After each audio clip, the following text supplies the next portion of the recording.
likely lost or very, very drunk. Avoid it at all costs. Look, Saturday afternoon, busiest day of the year, 3 people. Now, we all like a little bit of a drink after work, perhaps, so if you may want to come back to London a bit later, over to the right, you've got the Anchor Tavern at Bankside. And that was established in 1615, used as the changing facilities of the old Globe Theatre. Samuel Pepys, the famous British diarist, Dr. Johnson, the man who invented the English dictionary, Marlowe, and even William Shakespeare himself frequented this establishment. Now this little bridge in front of us, Cannon Street. Take a look down at the supports of this bridge, both on the left and on the right. And look where it meets the waterline. It does give you some idea how fast the Thames runs here in London. Now we are going against the incoming tide. The tide is flooding into London, and it will do so for a total of 5 hours.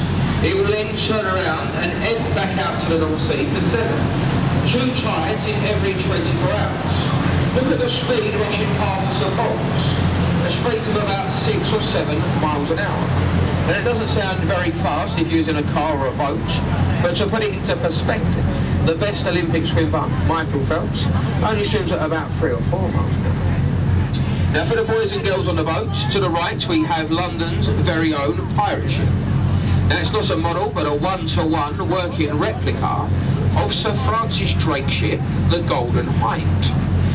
Now Drake was the first Englishman to circumnavigate the globe back in 1580. This particular vessel is now all run by the National Geographical Society. They do encourage you to take a trip on the ship, because later on this year she will back out of her dock and she will follow Drake's exact line. The 4 delicate spires of Southwark Cathedral to our right, a place of Christian worship since the 16th century, and a young man by the name of John Harvard, the son of a Bermondsey butcher. Baptised this cathedral, he emigrated to America, and he was the first benefactor of the Harvard University, Massachusetts, America. Now if you take a look to the left, the name is etched into the stonework. This is London Bridge. Of course, not the original bridge. The original bridge is nearly 2,000 years old. The Romans built the first one back in 49 AD. The new one, based in 1973, opened by the Queen. And if you take a look to the left, the break in the buildings, a white column with a golden ball of flame. That is Sir Christopher Wren's monument to the Great Fire of London. It stands at 202 feet tall. If it was to fall in an easterly direction, then it would pinpoint where that fire started, in the Royal Banquets. Now folks, don't worry about the bridge. I see a few people at the front here worrying about the bridge ahead of us. Don't worry folks, we're going to go... I'm only kidding. We're going to go up to the bridge, we're going to turn the boat sideways, give you a lovely side of... Give a little bit there we go. We're all waving at him now. There we go. There we go. Now before we go too far, the building to our right, the large tall skyscraper, is called the Shard. When the Shard is completed, the tallest building in Western Europe, standing at 310 metres tall. Luxury living quarters, office spaces, and the Shangri-La Hotel. That is open to the public. You want to pay some money, it's £30 for one person. Take the high-speed elevator to the top, and on the 69th floor is the observation platform, designed by Renzo Piano. You can see these tugboats here to the left. They're towing barges full of rubbish out of London. A very economical way of getting refuge out of our already congested London. And coming down our starboard side, our right-hand side, is the grey warship, the HMS Belfast, the C-35, painted in her Atlantic camouflage. Now she saw action in the Second World War. She last fired her guns in anger in the Korean War campaign of 1952. Don't do it. But she was the NATO's flagship. Now currently moored here is a floating museum, a mark to British sea power. Now you can go all aboard the Belfast from the engine rooms up to the captain's bridge. Now children under the age of 16, they do go for free. I took my little girl on there last weekend. She was on there for about 3 hours. She came off absolutely worn out. and we had an excellent day. She slept really well that night, so a good day had by one. Before we go too far, to the right, you've got the building, looks a bit like a motorcyclist's crash helmet. And this is the old City of London. This is where Boris Johnson, the Mayor of London, he comes to work every day. Now, 12 years ago, we elected a mayor. His name was Ken Livingstone. The first thing that Red Ken did, he spent £54 million of Londoners' taxes on a new office. It wasn't all bad. He kept £2 million back for the name. After months of pondering to a marketing company, they came back with the wonderful name, which is City Hall. That's where you're taxing out, folks. Now, what we're going to do first, we do the Tower of London first. So, hello. To the left. The Tower of London, the fortress of England, built in 1078 by the Norman commander, William the Conqueror. The first part of the tower to be built, the centrepieces were the 4 turrets. This is the Norman's Keep, or the White Tower. Please note, each one of them towers are all individually built, placed there at different times by different monarchs. So you have the White Tower, you have the St Thomas More Towers behind the Traitors' Gate, and you have the Bloody Towers. The Bloody Towers was said where the 2 young princes was said to be killed at their hands of their uncle Richard III. Now the tower has been used as many different places: a palace, a royal mint, a royal observatory, even a zoo. Most famously as a place of execution, imprisonment and torture. Now if anybody was found to be a traitor up at the Palace of Westminster, rowed down by a waterman like myself, you'd have then been rowed up that bricked up archway. You can see entry to the Traitors' Gate, through the St Thomas More Tower, onto Tower Green. You'd have then had your head surgically removed by the means of an old rusty axe. Now, many famous people have rowed up there: Anne Boleyn, Lady Jane Grey, the Earl of Warwick, Sir Thomas More himself. The last person who rowed in, probably the most famous, was a very brave Scot. His name was William Wallace. You may know him more better as Mel Gibson, Braveheart.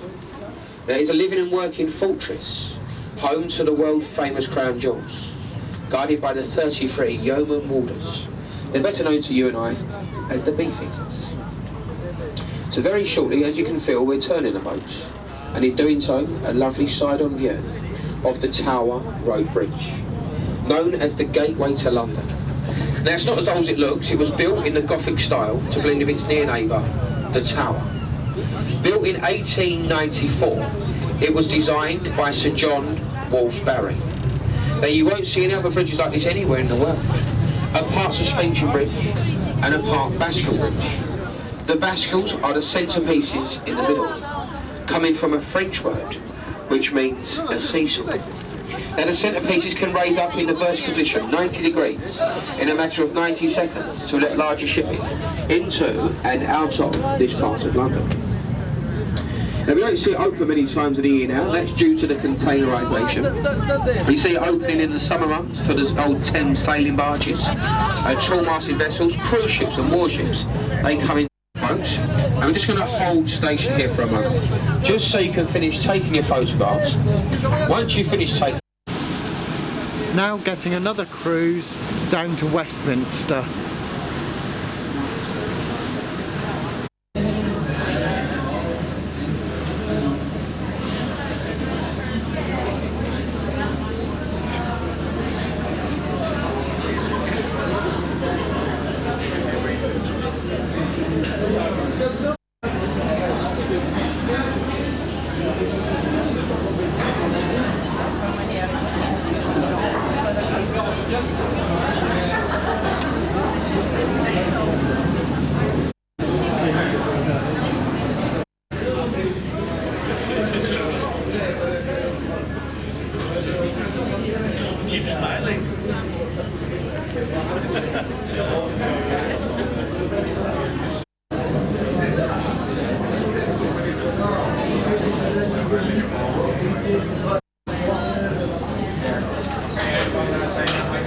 Boats on the River Thames here. We are fitted with life rafts.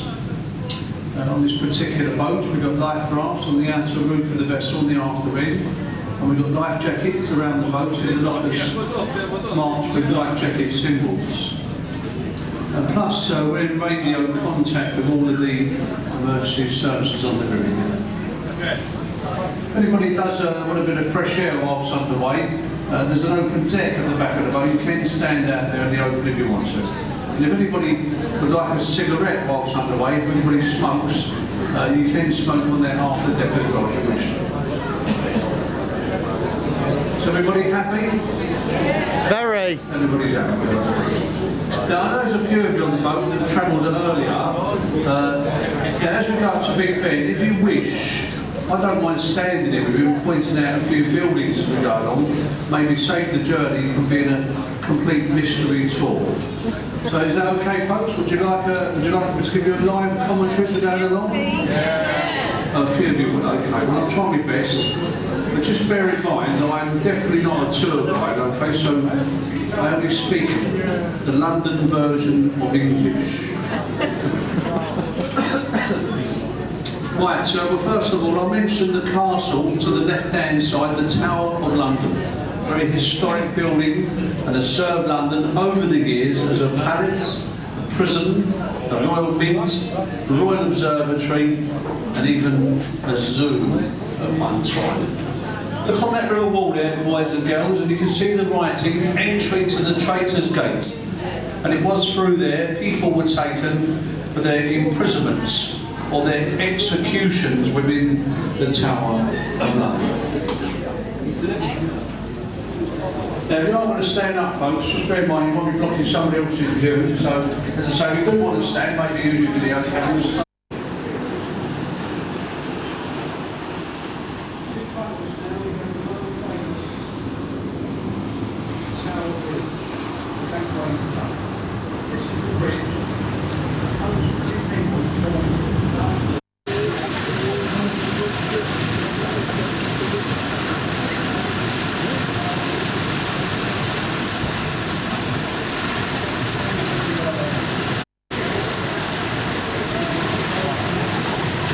It doesn't take long to go around. The whole duration of the journey is half an hour. So you think about it, you're not at the top for very long. Now, if you take into account there, folks, you know that shard. Can, ready, can,